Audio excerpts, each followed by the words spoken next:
Magandang tanghali po sa inyong lahat at sa oras na ito, isa na naman topic na naman sa punto por punto kung saan may naman nagtanong kung sa atin sa Katoliko, sino ang ating kinikilala na huling propeta? Yun. Kasi sa INC kasi ni Manalo, meron lang kinikilalang propeta, yun ay si Felix Manalo. Yun ang kanilang kinikilalang huling propeta. Doon naman sa Mormonism, ang kanilang huling propeta ay si Joseph Smith. Oh. Doon naman sa Islam ay si Muhammad. Oh. So, pero para sa ating Katoliko, sino ba ang huling propeta? Naku, kopyahan na tayo ng aral nito. No? So, para malaman ng sagot, ating panoorin ang episode na ito.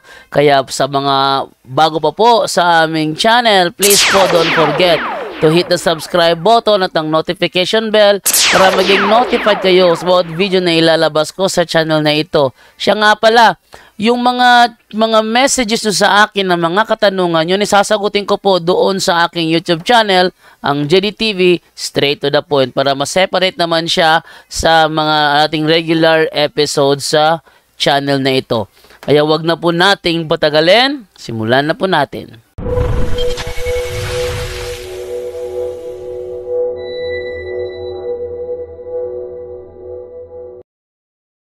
Raymond Alusada. Good evening, Brother Raymond. Yes, bro. Narinig ba? Yes, naririnig ka na, bro. Yes, bro. Ang tanong ko lang yung sa ating mga Katoliko po, sino po ba ang kinikilala nating huling propeta? Si Kristo. Tama ba? Oh, biblical yan. Hebreo 1:1 hanggang 2. Babasahin ko ha, Hebreo 1:1 hanggang 2. Ang sabi ganito: Noong una, nangusap ang Diyos sa mga ninuno natin sa iba't ibang panahon at paraan sa pamamagitan ng mga propeta. Ngunit, nitong mga huling araw, nangusap siya sa atin sa pamamagitan ng kanyang anak. Sa pamamagitan niya, nilikha ng Diyos ng sanlibutan, siya rin na pinili niya magmay-ari ng lahat ng bagay. So, sa itong mga huling araw, nangusap siya sa atin sa pamamagitan ng kanyang anak. Bro Jando, dagdagan na lang natin, bro. Yun, malinaw naman yun, kapatid, sa huling panahon talaga, no? Ibig sabihin, sa pagdating ng ating Panginoong Jesucristo, hindi na muling nagpadala pa ang Diyos Ama ng mga propeta na tulad ni na Moises, ni Abraham, no, na siyang maglilid sa bayan ng Diyos. Dahil nung pumarito ng ating Panginoong Jesucristo, ang itinatag na ay ang iglesia, ang kaharian ng Diyos.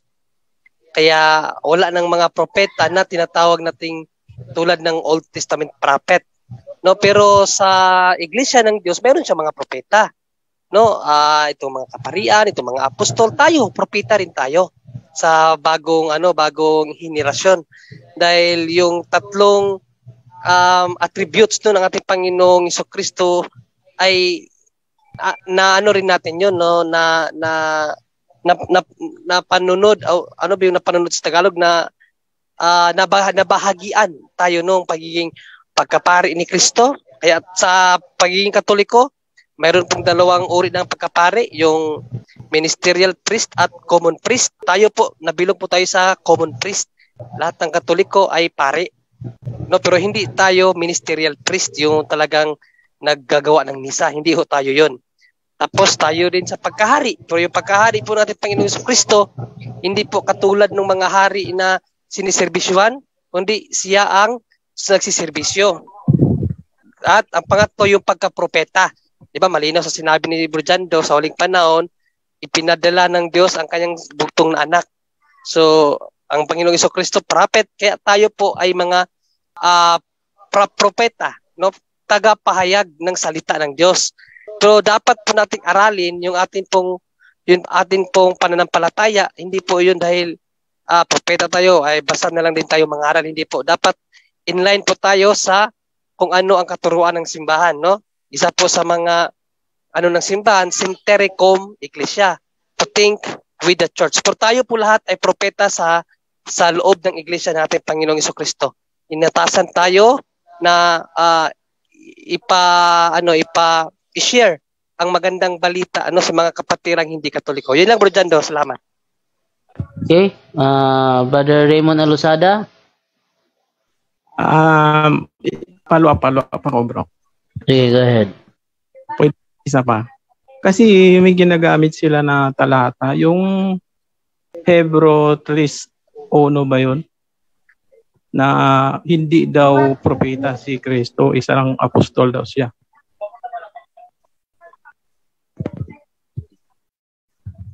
Hello, bro. Ito. Okay. So, bigay din ang pagsagot kay Brother Edgar Laugan. Brother Edgar? Diyan ba si Brother Edgar? Wala yata. Brother Angel? Yes po. Sino po nagsabing na siya ay apostol?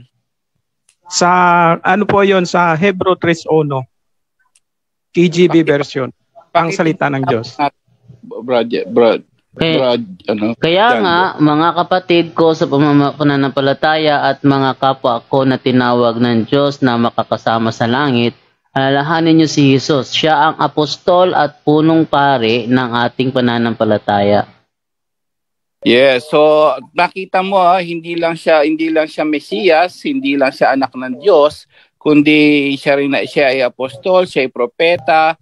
Halos lahat, 'di ba, tawag din sa kanya rabbi, guro. So lahat po ng term na 'yan, sa kanya po lahat 'yan. So ngayon, lalong-lalo na yung kanina nga Hebreo 1:1, isa sa mga isang pinaka-last, the last prophet of the New Testament ngayon sa Biblia. So kung sino man ang magsasabing hindi siya propeta, ano siya? Ayan, napakarami na, no? So ang mahirap dito, marami nagsasabi sila daw ang huling propeta ngayon. Delikado 'yon. Pag may ibang propeta na maliban kay Jesus, bulang propeta na 'yon. Kaya nga maraming lilitaw na mabulang propeta at napakarami natin mababasa sa New Testament. Ang delikado rito, yung mga bulang propetang yan, no, kung sila magkiklaim, delikado yan. Sabi sa Pahayag chapter 20 verse 10, Bro Jando. Pahayag 20 verse 10. Ito naman sabi sa 20 verse 10. At si Satanas na dumaya sa kanila itatapon sa lawang apoy at asupre na siya ring pinagtapunan ng halimaw at ng huwad at sinungaling na propeta. Magkakasama silang parurusahan at pahihirapan araw at gabi magpakailanman. Tandaan po natin, no? Kaya naging propeta, propeta, guro, hari, pare, napakaraming term na ginagamit kay Lord. So yun ay lahat na yun sa kanya at katotohanan. At lahat ng mga bininyagan niya, may mababasa ka dyan. May darating daw ng mga propeta, mga pastor. Iisa lang po yun. Yun ang sinasabi ni Brother kanina. Yun ang mga bininyagang Katoliko na connected sa simbahan natin. So walang duda po, lahat ng mga term na yan, dahil sa pangangaral nung dumating dito, isa po siya sa mga propeta at siya po ang pinakahuli na at ipinasa na lang po yun through baptism at through the giving the authority. Yun lang po, maraming salamat po. Okay, Brother Raymond? Kasi bro, ganito, may claim kasi yung mga Baptist na nung namatay na si Juan Bautista, wala na daw propeta na sumunod sa kanya. Sa kay Juan Bautista daw po nagtapos ang pagka-propeta. Yun ang claim ng Baptist. Old Testament po si San Juan Bautista po. Siya naman ay huling propeta ng Old Testament. So wag po kayong maniniwala sa mga Baptist dahil tandaan po natin, lahat yan ay mga sulpot lang, lahat nagbasa, sila ay nagbinyag, wala silang authority, walang apostolic succession. So hindi nila naintindihan yung mismo the proper interpretations of the Bible. So ingat po tayo. Kung Katoliko ka, tandaan mo, dito ka na lang sa punto por punto para maging proper ang interpretation mo sa Biblia. Kaya po, maraming salamat.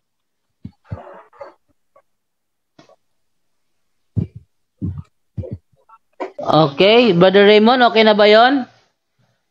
Okay po bro, malinaw po. Maraming salamat sa inyo. Yun, salamat po. Ayan po, yun po ang paliwanag ni Brother Junre at saka ni Brother Angel. Pero konti paglilinaw din, yung Hebreo 3.1, walang sinasabi po sa Hebreo 3.1 na hindi prophet si Jesus Christ. Walang nakalagay doon. Tingnan natin ng 3.1 ng Hebreo, nakalagay dito, mga hinirang na kapatid kasama sa pagkatawag ng Diyos. Alalahanin nyo si Jesus, ang sugo ng Diyos at ang pinakapunong pari ng ating pananampalataya. Wala pong sinasabi dyan na si Kristo ay hindi propeta. Bakit na walang sinasabi dyan? Pag walang sinasabi dyan na siya ay hindi propeta, yung sinabi nung kausap niya na hindi daw propeta ayon sa Hebreo 3.1, yun ay malaking kasinungalingan. Bakit? Kung babasahin po natin ang sinasabi sa Deuteronomy 18:18, may hula dito eh. Ang sabi ay ganito, no? Ayan. Kaya mula sa kanila, pipili ako sa kanila ng isang propetang katulad mo. Ang kausap dito ay si Moises. Ang sabi sa propesiya, pipili ang Panginoon para sa kanila, sa mga Israelita, ng isang propetang katulad ni Moises. Sasabihin ko sa kanya ang aking kalooban at siya ang magsasabi nito sa mga tao. Sino ba ang katuparan nitong naturang propetang ito? Ating basahin naman sinasabi sa Gawa 3.22. Ano ang sabi sa 3.22 ng Gawa? Sapagkat sinabi ni Moises mula sa inyo, ang Panginoon ninyong Diyos ay pipili para sa inyo ng isang propetang katulad ko. Sundin ninyo ang lahat ng kanyang sasabihin sa inyo. Sino ba ang propetang ito? 20. At nang sa gayon ay sumapit ang panahon ng pagpapanibagong lakas mula sa Panginoon, susuguin niya si Jesus, ang Kristong hinirang mula pa noong una para sa inyo. Napakaliwanag dyan na si Kristo ang tinutukoy na propeta sa Deuteronomy 18:18. Kaya nga, ang balikan natin ng Deuteronomy 18:18, tuloy natin sa 19, ang sabi ay ganito. 18:18 muna tayo. Kaya mula sa kanila, pipili ako para sa kanila ng isang propetang katulad mo. Sasabihin ko sa kanya ang aking kalooban at siya ang magsasabi nito sa mga tao. Sino mang hindi makinig sa kanya na nagsasalita para sa akin ay mananagot sa akin. Sabi niya sa 18, sabi niya rito, siya ang magsasabi nito sa mga tao. Sasabihin ko sa kanya ang aking kalooban at siya ang magsasabi nito sa mga tao. O yan ba, tinupad ba yan ni Kristo? Tinupad, 8:40 ng Juan. Sabi ni Kristo rito, sinasabi ko lang ang katotohanang narinig ko mula sa Diyos, ngunit pinagsisikapan ninyong ako'y patayin. Hindi ganoon ang ginawa ni Abraham. Yan ay isang patunay na si Jesus ay propeta. Siya ang propetang tinutukoy ng propesiya sa Deuteronomy 18:18. Yung sinabi ng Baptist na hindi propeta ang Panginoong Jesucristo, yun po ay isang napakalaking kasinungalingan. Yan na, dagdag kaalaman. Ang propetang tinutukoy sa Deuteronomy 18:18-19 ay walang iba kundi ang Panginoong Jesucristo. At dahil ang Panginoong Jesucristo ang tinutukoy na propeta sa Deuteronomy 18, therefore, si Kristo ay propeta. Kahit pa hindi niya sinabi na ako ay propeta, siya ang propeta katuparan ng naturang hula, then siya ay propeta. Yan ha, yan ay isang punto por punto pagpapaliwanag mula sa akin. Ano pa man, thank you po sa inyong panunood. Abangan nyo po mamaya, mayroon pa mga darating na mga episodes at baka mamayang gabi mayroon namang mangyaring talakayan. Hindi ko alam, di ako sigurado kung hindi lang matatakot si Ezekiel, tutuloy siya sa napag-usapan talakayan, maganda, no? At mamayang hapon pala. Hindi pala. Ito na lang para maganda. Bukas abangan nyo po dito sa ating YouTube channel, dito sa Punto por Punto, yung meron akong katalakayan, no, na isang SDA member, at natatalakayan namin ay tungkol sa pagluhod sa harapan ng rebulto. Yon. Sabi niya kasi, tayong Katoliko, ang ating mga aral daw ay baligtad sa sinasabi ng Biblia. So, alamin natin yan mamaya. Okay, maraming salamat po at hanggang dito na lamang. Bye-bye!